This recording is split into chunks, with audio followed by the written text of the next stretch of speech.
ओम शांति 18/9/2025। बाबा आज कह रहे हैं, मीठे बच्चे, जब तुम फूल बनेंगे तब यह भारत कांटों के जंगल से संपूर्ण फूलों का बगीचा बनेगा। बाप आया है तुम्हें फूल बनाने।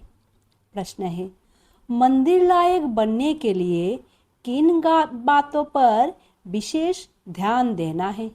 मंदिर लायक बनने के लिए किन बातों पर विशेष ध्यान देना है? उत्तर है, मंदिर लायक बनना है तो चलन पर विशेष ध्यान दो। चलन बहुत मीठी और रॉयल होनी चाहिए। इतना मीठापन हो जो दूसरों को उसकी महसूसता आए। अनेकों को बाप का परिचय दो। अपना कल्याण करने के लिए अच्छी रीति पुरुषार्थ कर सर्विस पर लगे रहो। गीत है, बदल जाए दुनिया ना बदलेंगे हम। ओम शांति। रूहानी बच्चे जानते हैं कि बाप ब्रह्मा द्वारा समझा रहे हैं। ब्रह्मा के रथ द्वारा ही समझाते रहते हैं। हम यह प्रतिज्ञा करते हैं कि श्रीमत पर हम इस भारत की भूमि को पतित से पावन बनाएंगे। भारत खास और दुनिया आम, सबको हम पतित से पावन बनने का रास्ता बताते हैं। इतने ख्यालात हर एक को अपनी बुद्धि में रखना है। बाप कहते हैं, ड्रामा अनुसार जब तुम फूल बन जाएंगे और जब समय आ जाएगा तो संपूर्ण बागीचा बन जाएगा। बागवान भी निराकार को कहा जाता है, माली भी निराकार को कहा जाता है, साकार को नहीं। माली भी आत्मा है, ना कि शरीर। बागवान भी आत्मा है। बाप समझाएंगे तो जरूर शरीर द्वारा ना। शरीर के साथ ही उनको माली बागवान कहा जाता है, जो इस विश्व को फूल का बगीचा बनाते हैं। बगीचा था जहाँ यह देवताएं रहते थे। वहाँ कोई दुख नहीं था। यहाँ इस कांटों के जंगल में तो दुख है। रावण का राज्य है, कांटों का जंगल है। फट से कोई फूल नहीं बनते। देवताओं के आगे जाकर गाते भी है कि हम जन्म जन्मांतर के पापी है, अजामिल है। ऐसी प्रार्थना करते हैं, अब आकर हमको पुण्य आत्मा बनाओ। समझते हैं अभी हम पाप आत्मा है। कोई समय पुण्य आत्मा थे। अभी इस दुनिया में पुण्य आत्माओं के सिर्फ चित्र है। राजधानी के हेड्स के चित्र है और उन्हों को ऐसा बनाने वाला निराकार है शिव। उनका चित्र है बस, और कोई चित्र है नहीं। इसमें भी शिव का तो बड़ा लिंग बना देते हैं। कहते भी है कि आत्मा स्टार मिसाल है, तो जरूर बाप भी ऐसा होगा ना। परंतु उनकी पूरी पहचान नहीं है। इन लक्ष्मी नारायण का विश्व में राज्य था। इनके लिए कहाँ भी कोई ग्लानि की बात नहीं लिखते। बाकी श्री कृष्ण को कब द्वापर में कब कहाँ ले जाते। लक्ष्मी नारायण के लिए सब कहेंगे स्वर्ग के मालिक थे। ये है तुम्हारी एम ऑब्जेक्ट। राधे कृष्ण कौन है? मनुष्य बेचारे एकदम मुंझे हुए हैं, कुछ नहीं समझते। जो बाप द्वारा समझते हैं वो समझाने लायक भी बनते हैं, नहीं तो लायक बन नहीं सकते। दैवी गुण धारण कर नहीं सकते। भल कितना भी समझाओ, परंतु ड्रामा अनुसार ऐसा होना ही है। तुम अभी खुद समझते हो। हम सब बच्चे बाप की श्रीमत पर भारत की रूहानी सर्विस करते हैं। अपने ही तन मन धन से प्रदर्शनी अथवा म्यूजियम आदि में पूछते हैं, तुम भारत की क्या सेवा करते हो? तुम जानते हो हम भारत की बहुत अच्छी सर्विस करते हैं। जंगल से बागीचा जंगल से बागीचा बना रहे हैं।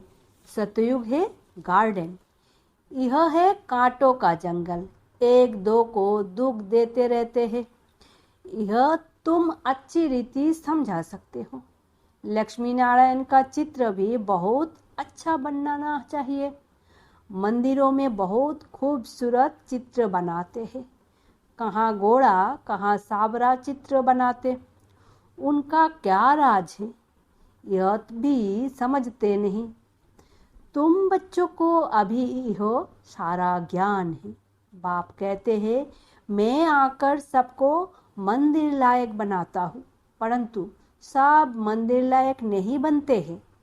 प्रजा का तो मंदिर लायक नहीं कहेंगे ना। प्रजा उन्हों की होगी जो पुरुषार्थ कर बहुत सर्विस करते हैं। तुम बच्चों को रूहानी सोशल सर्विस भी करनी है। इस सेवा में अपना जीवन सफल करना है। चलन भी बहुत मीठी सुंदर होनी चाहिए, जो औरों को भी मीठेपन से समझा सके। खुद ही कांटा होगा तो किसको फूल कैसे बनाएंगे?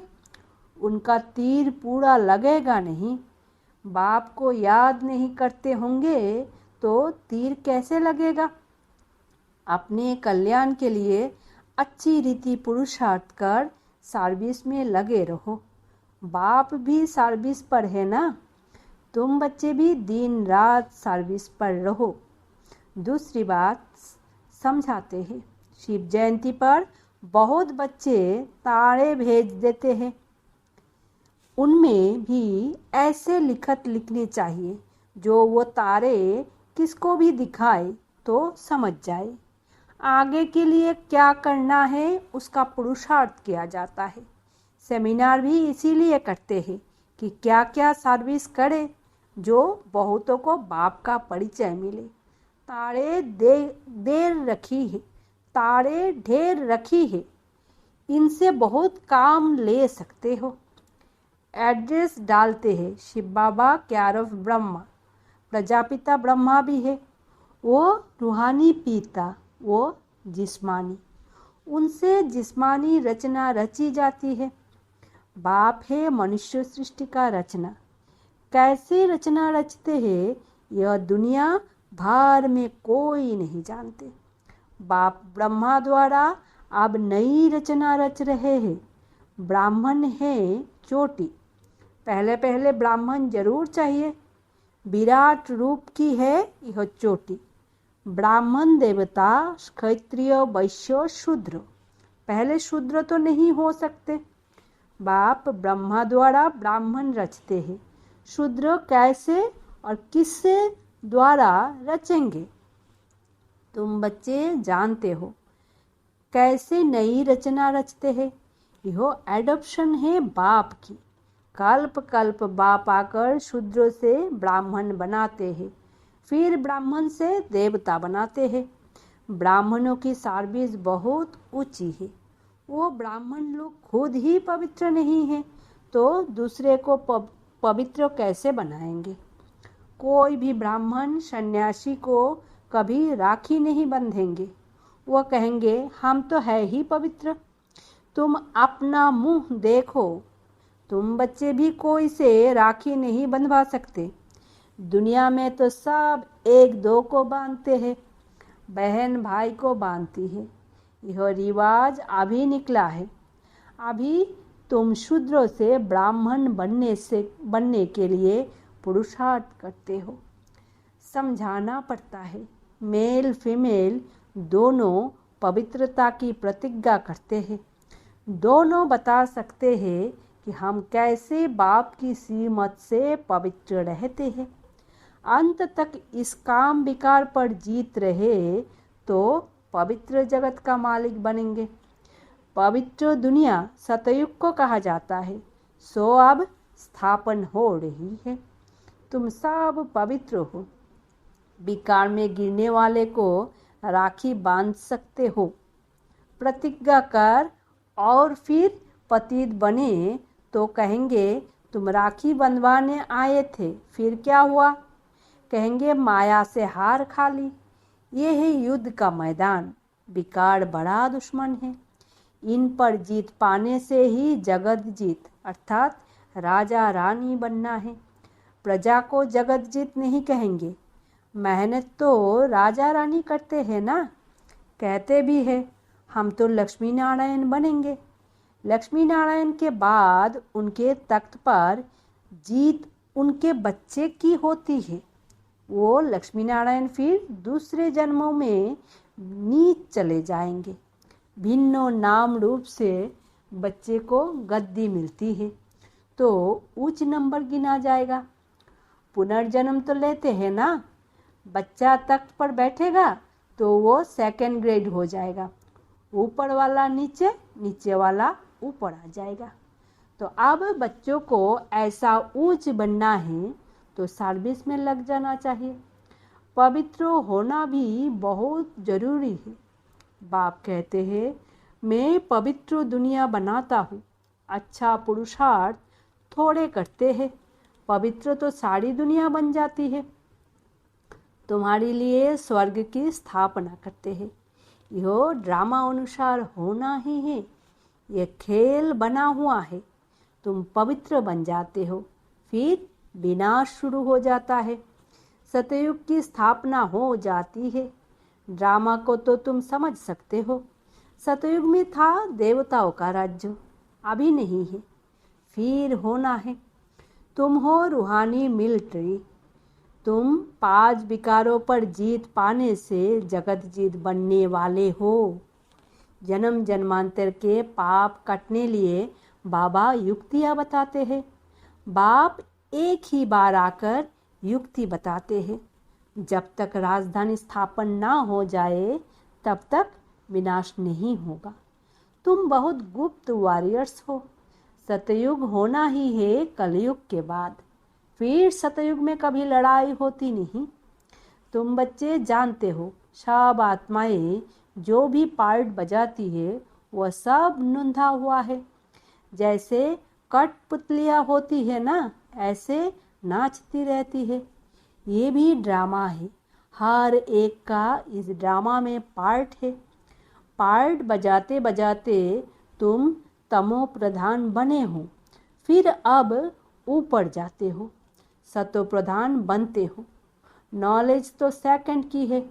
सतो प्रधान बनते हैं, फिर गिरते गिरते तमो प्रधान बनते हैं, फिर बाप ऊपर ले जाते हैं। वास्तव में वो मछलियाँ तार में लटकती है। इस बार में मनुष्यों को डालना चाहिए, इस बार तार में मनुष्यों को डालना चाहिए। ऐसे उतरती कला फिर चढ़ती कला होती है। तुम भी ऐसे चढ़ते हो, फिर उतरते उतरते नीचे आ जाते हो। 5000 वर्ष लगते हैं ऊपर जाकर फिर उतरने में। यह 84 का चक्र तुम्हारी बुद्धि में है। उतरती कला और चढ़ती कला का राज बाप ने ही समझाया है। तुम्हारे में भी नंबरवार जानते हैं और फिर पुरुषार्थ करते हैं। जो बाप को याद करते हैं वो जल्दी ऊपर जाते हैं। यह प्रवृत्ति मार्ग है। जैसे जोड़ी को दौड़ाते हैं तो जोड़ी का एक एक पाँव बांधते हैं, फिर दौड़ते हैं। यह भी तुम्हारी दौड़ी है ना। कोई की प्रैक्टिस नहीं होती है तो गिर पड़ते हैं। इसमें भी ऐसे होता है। एक आगे बढ़ता है तो दूसरा रोक लेता है, कहाँ दोनों गिर पड़ते हैं। बाबा वंडर खाते हैं। बूढ़ों को भी काम की आग लगती है तो वो भी गिर पड़ते हैं। ऐसे थोड़े ही उसने गिराया। गिरना ना गिरना अपने हाथ में है। कोई धक्का थोड़े ही देते हैं, हम गिरे क्यों। कुछ भी हो जाए हम गिरेंगे नहीं। कुछ भी हो जाए हम गिरेंगे नहीं। गिरे तो खाना खराब, जोर से चमाट लगती है, फिर पछताते भी है। हड्डी हड्डी टूट जाती है, बहुत चोट लगती है। बाबा भिन्न भिन्न प्रकार से समझाते रहते हैं। यह भी समझाया शिव जयंती पर तारे ऐसे आनी चाहिए जो मनुष्यों पढ़ने से समझ जाए। विचार सागर मंथन करने के लिए बाबा टाइम देते हैं। कोई देखे तो वंडर खाए, कितनी चिट्ठियाँ आती है, सब लिखते हैं बाप दादा। तुम समझा भी सकते हो, शिव बाबा को बाप, ब्रह्मा को दादा कहते हैं। एक को कभी कोई बाप दादा कहते हैं क्या? ये तो वंडरफुल बात है। इसमें सच्चा सच्चा ज्ञान है, परंतु याद में रहे तब किसको तीर भी लगे। घड़ी घड़ी देहो अभिमान में आ जाते हैं। बाप कहते हैं आत्मा अभिमानी बनो। आत्मा ही शरीर धारण कर पार्ट बजाती है। कोई मरता है तो भी कोई ख्याल नहीं। आत्मा में जो पार्ट की नूंद है उसको हम साक्षी हो देखते हैं। उनको एक शरीर छोड़ दूसरा ले पार्ट बजाना है। इसमें हम कर ही क्या सकते? यह ज्ञान भी तुम्हारी बुद्धि में है, वो भी नंबर 1। कईयों की बुद्धि में तो ठहरता ही नहीं, इसीलिए किसको समझा नहीं सकते। आत्मा बिल्कुल ही गर्म तवा, तमो प्रधान पतित है। उन पर ज्ञान अमृत डाला जाता है तो ठहरता नहीं। जिसने बहुत भक्ति की है उनको ही तीर लगेगा, झट धरना होगी। हिसाब ही वंडरफुल है।